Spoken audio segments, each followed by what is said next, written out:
have any of you ever felt that feeling of being left out or unheard or silenced? I want you to think about that time. And while you're thinking about that, I'll just introduce myself real quickly. I'm Leah James, and I'm a co-curator for Human Inclusive, a podcast that amplifies voices of diverse communities. And my co-founder and I originally started it just to amplify these voices, and it's gone a lot deeper. And I'll get into that in a second.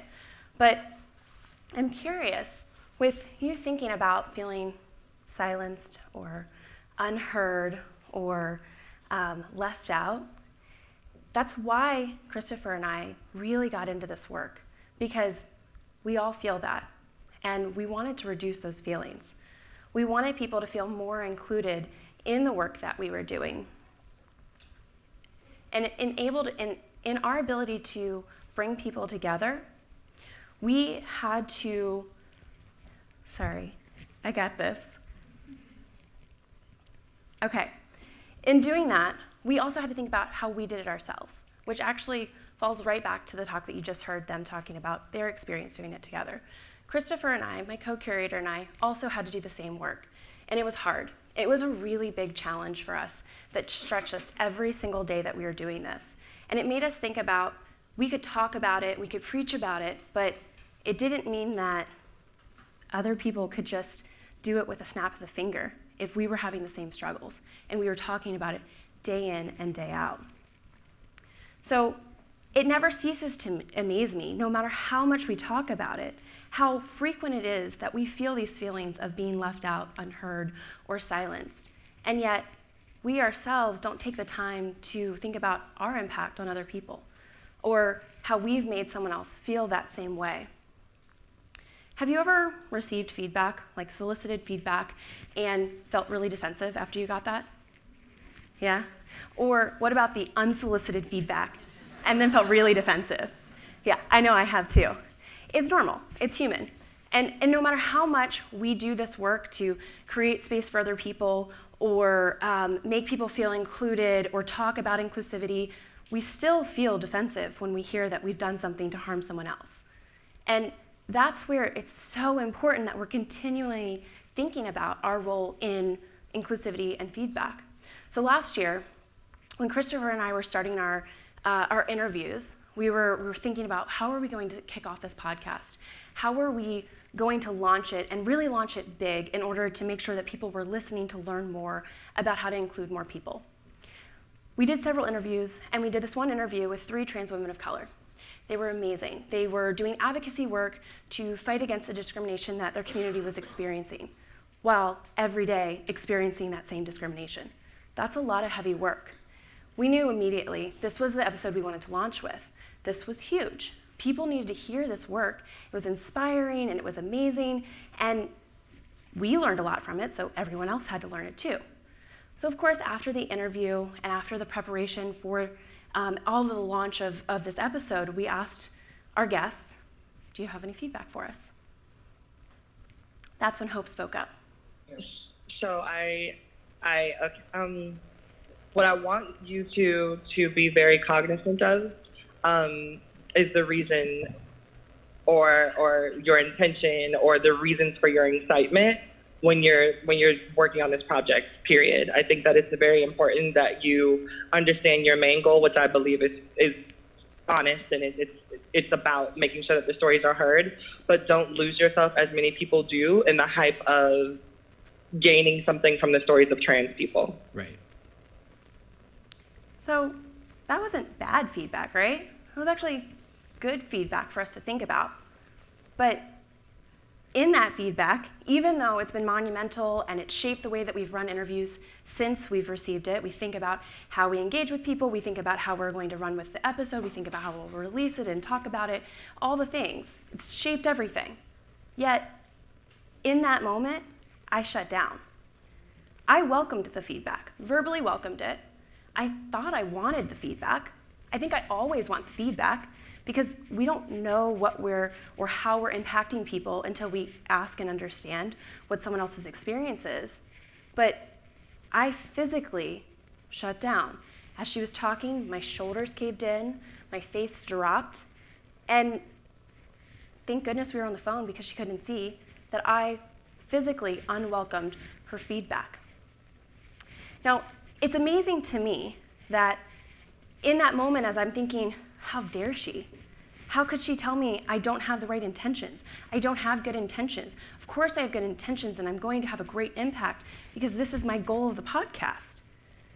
And as no matter how much I do this work, and I'm deep in the work of inclusivity, I lost track of the fact that my intentions didn't matter. I cared so much about my intentions, I lost track of my impact and the impact I had on someone else. And that's harmful.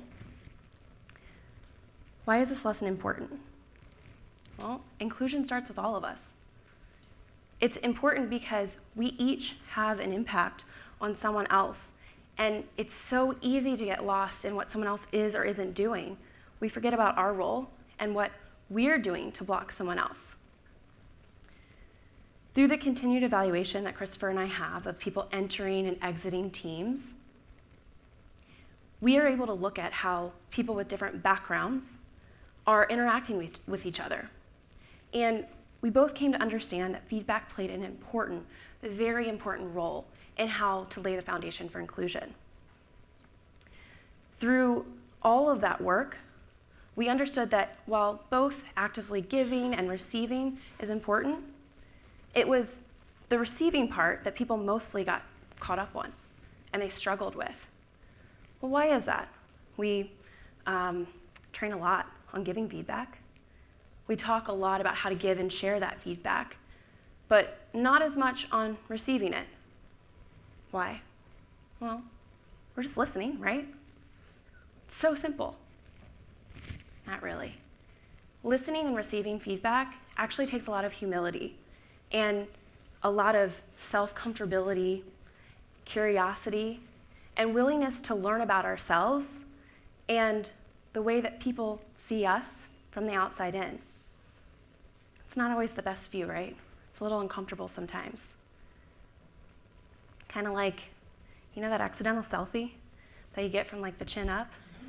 A little awkward, it's not so cute. Yeah. That's sometimes what it feels like to get that feedback from the outside in. So here's the thing, we don't know it all, and that's okay, we shouldn't.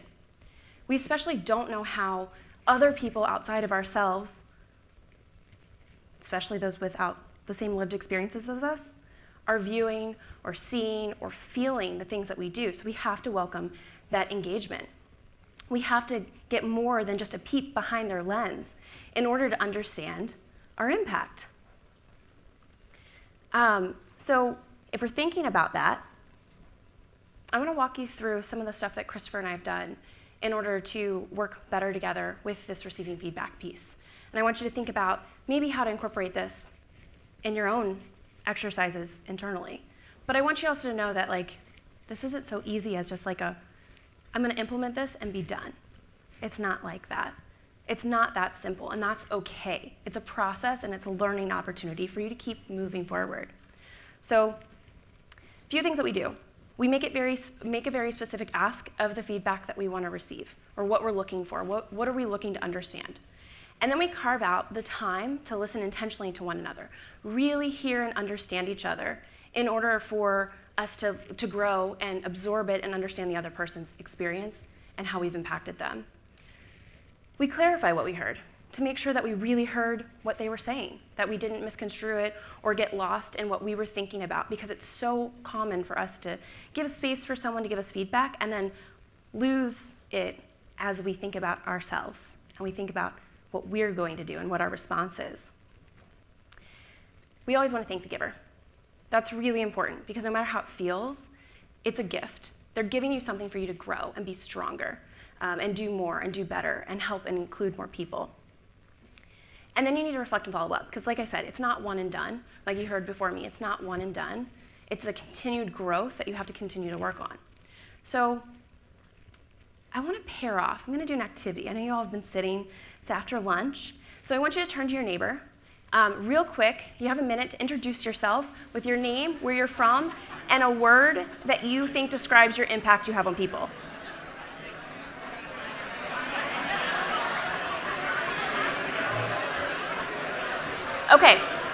Okay, I'm going to draw you back in. You know each other?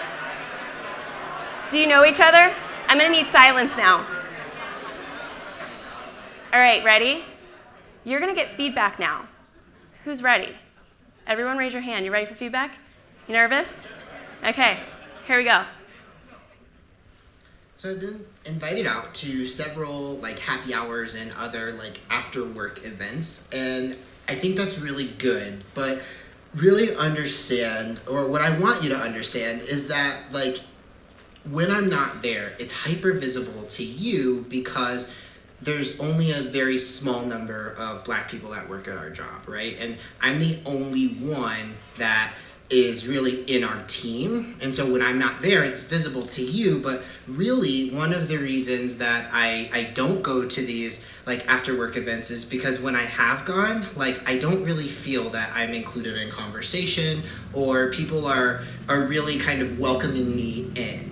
And the second is I don't really drink alcohol, so going to happy hour events and things like that after work really doesn't make me feel welcome because it's not just the right place for me. So it's not that you are missing me, or you might be missing me, and that's fine, but it's really, at these events, I don't necessarily feel included or welcome, and so that's why I don't really go. So I want you to discuss with your pair. How did your body react? How did your mind react? And why was that your initial reaction? Go ahead, chat with your pair.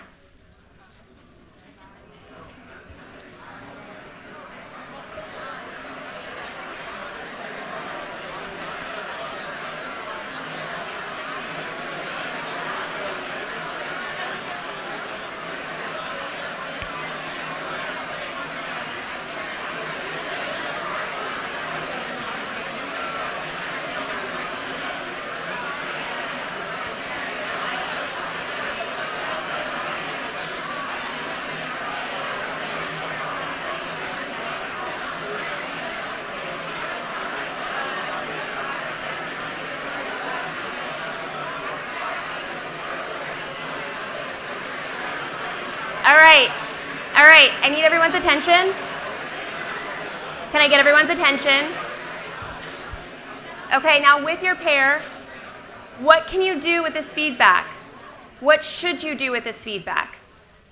You have just a few minutes to chat with them. Talk about what you would do next. Go for it. I'm timing you. All right. Let me get everyone's attention. Can I get you all to circle back?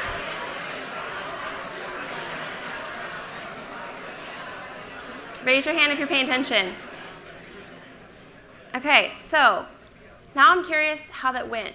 So with a raise of hands, I'm curious how many of you, when you were listening to this feedback, how many of you were thinking about what you could do differently? How many of you were thinking about how you could impact people differently in your lives? Okay, so how do you actually hear what that feedback was if you're thinking about it, thinking about you? It's all too often that we get lost in what we think and what our intentions were, than focusing on what the other person has to say and how their impact and their experience was. So here's the thing about this feedback. It should make you a little uncomfortable. Does it make you a little uncomfortable? Maybe a little bit? Or it might make you think about, well, maybe that's not what I meant. A little defensive? Yeah? Or maybe you were nodding along thinking, yep, I felt that. Yep, I've been there. Got that. So you might want to fix it. And you might say, well, that's not my intent. That's not what I meant. Okay, but this was your impact. This is what happened. So then you might say, well, I want to turn to him and ask, well, how could I be more inclusive? But is that his responsibility to tell you how to be more inclusive for everyone that experiences what he experiences? No. And What if he doesn't have the answer? That's okay. He shouldn't have to have the answer. Sometimes feedback is about listening. It's about giving space for that person to share their experience and for the impact that they received from your actions. It's about asking what they need from you specifically as you two work together to feel supported and included and as if they belong. It's your two's responsibility as two individuals to learn how to work together to make sure that you're both being heard and you both understand what the other person needs. Listening should lead to acceptance of the impact that you have on other people and better understand other people's experiences and their experience with you. And this is where the change of behavior actually comes in. When we better understand what it means to walk in someone else's shoes or sit in their seat or view things through their lens, you have to have true empathy and compassion for those experiences and feelings in order to make a change in their behavior. I'll leave you with this quote. It's one of my favorites. It's by Dr. Tiffany Jana. If you've not heard of them, you should. Tiffany said, "You can't build authentic relationships across differences if you've never interacted with people who are different from you." Feedback's very much the same. If you don't actually create the space to hear someone and understand what they're feeling and experiencing and how they've interacted with your words or actions, you can't actually make those changes that we talk about having lasting change. So you have to give people the opportunity and the space to share that with you. We are all a part of the problem. And until we start recognizing that we are part of the problem and reflecting on the feedback that we receive, engage with people around us, or maybe not around us, then we can't make those changes. And we can't understand our impact on other people. And we can't be inclusive. So I challenge each of you to take a break from the conversations you might be having about what so-and-so did or didn't do, or how so-and-so blocked you from growing a more inclusive and diverse team, and turn the mirror around to reflect in something and remembering that there is a correlation between feedback and trust and each of our own actions that impact other people. This takes self-awareness, takes having difficult conversations, being present and practicing active listening, in order to then take the time to process and change your behavior for a lasting change. And with that, I thank you and encourage you to connect with both my co-curator and myself, Human Inclusive, and I'll be around for a conversation later if you want to chat. Thank you.